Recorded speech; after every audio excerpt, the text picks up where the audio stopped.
शायद इसके मन में अभी कोई लोभ भरा है, कोई लोभ भरा है। वकील साहब सुनो, आज जैसे ही वो तक्षक चला है तो परीक्षित जी समझा गए कि मैंने 7 दिन से कथा श्रवण की, अभी ये तक्षक मुझे खाने को क्यों आ रहा है।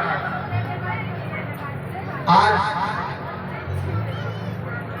सुखदेव जी कहने लगे, राजा परीक्षित एक बात बता,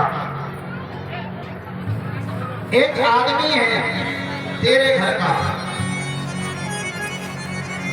और वो एक जंगल में चला गया है, जंगल में जाकर के उसने एक घर देखा है, घर में जाकर के एक चीज देख रहा है कि उस घर में 4 कमरे हैं। मैया नेट शांति बना लो, छोकरी मिल रही है मैया, रोजाना मिलेंगी देखो है ना, रोजाना मिलिए, शांति से आराम से बैठ करके ले लो।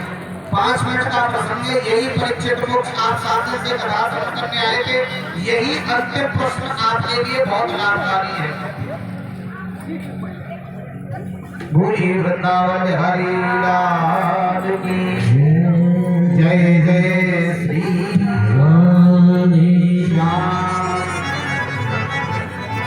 आज परीक्षित जी से सुखदेव जी कहने लगे, राजन ये बता, तेरे परिवार का एक व्यक्ति, तेरे परिवार का एक व्यक्ति ऐसी हट करके बैठ गया है, वो उस घर में से निकल नहीं रहा है। उस घर में एक कमरे में मांस पड़ा है, एक में मदरा पड़ी है, एक में कटे हुए बहुत सारे छीन तड़ पड़े हैं, एक में बेसाओं से भरा हुआ है, वो निकल नहीं रहा है। राजा परीक्षित कहने लगा, प्रभु ऐसा कौन सा मेरा परिवारी जन है कि वो निकल नहीं रहा है। सुखदेव जी बोले, राजा परीक्षित वो तू है। राजा परीक्षित कहने लगे, मैं कैसे हूं प्रभु। परीक्षित कहने लगे, राजन सुनो, 7 दिन में तूने जो कथा श्रवण की, तू अब तक ये नहीं जाना आत्मा तो अजर अमर है, आत्मा का कभी विनाश नहीं होता, होता है इसका ये शरीर नाशवान है, ये तो हमेशा मरता ही मरता है, आत्मा तो अजर कर रहती है। परीक्षित खड़ा हाथ जोड़ करके खड़ा हो गया, प्रभु अब मैं समझा, मैं अमर हूं, मुझे मारने वाला कोई नहीं है।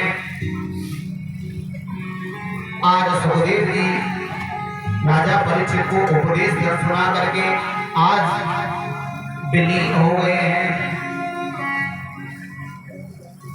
आज एक और बात बताई सुखदेव जी ने राजा परीक्षित, वो तक्षक चला है और तक्षक चलने के बाद एक रास्ते में पहुंचा, वहां एक पंडित जी मिले हैं। उन पंडित जी ने उस तक्षक से कहा, तक्षक तू परीक्षित को डसने जा रहा है, मैं जिंदा कर दूंगा। तक्षक बोले, तुम नहीं कर सकते हो। पंडित जी बोले, दृष्टि अपना ले। आज उस तक्षक ने एक पीपल के वृक्ष पर अपना जहर फैलाया है, पीपल पूरा का पूरा सूख गया है।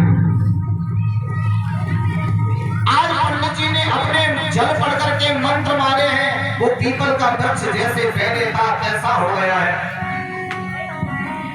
तक्षक ने आज कुछ ज्यादा आभूषण पैसे देकर के पंडित जी को मना लिया है, पंडित जी को दान दे करके आज तक्षक वहां से चल दिया है। जैसे ही तक्षक आज राजा परीक्षित के पास आया है, राजा परीक्षित उस समय बैठ करके फूल सूख रहे थे, नाक पर तक्षक ने डस लिया है, परीक्षित के प्राण निकल गए। जैसे ही परीक्षित की आज पता पड़ी है तक्षक ने डस लिया है, उनके पुत्र जय और विजय ने, जन्मजय ने आज सर्पों को पकड़ करके ऐसे ऐसे करके मारने लगे। एक ऋषि आए हैं, उन ऋषियों ने कहा है जो जैसा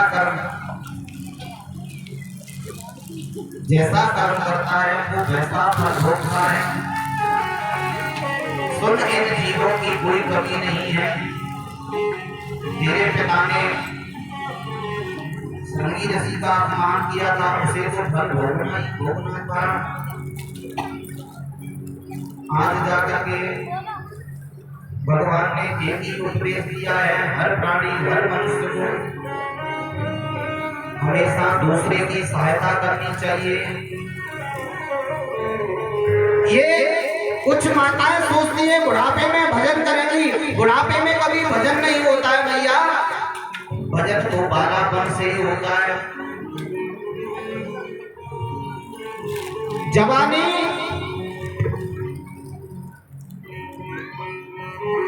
बालापन खेल में खोया, जवानी नींद भर सोया, बुढ़ापा देख करके रोया।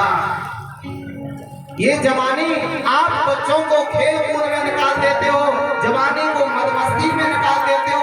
जब बुढ़ापा आता है तो भगवान का गुण गान करने के लिए बैठते हो, मन नहीं करता है। क्यों? ये बुढ़ापा है, ये ही मोह नासस्य कारणम मोहन्ति दायकः मोहन्ते करणाय विवक्षति। आज सुखदेव जी भगवान राजा परीक्षित को समझा करके आज अपने ब्रह्मलोक में पहुंच गए हैं और राजा परीक्षित भी अपने धाम को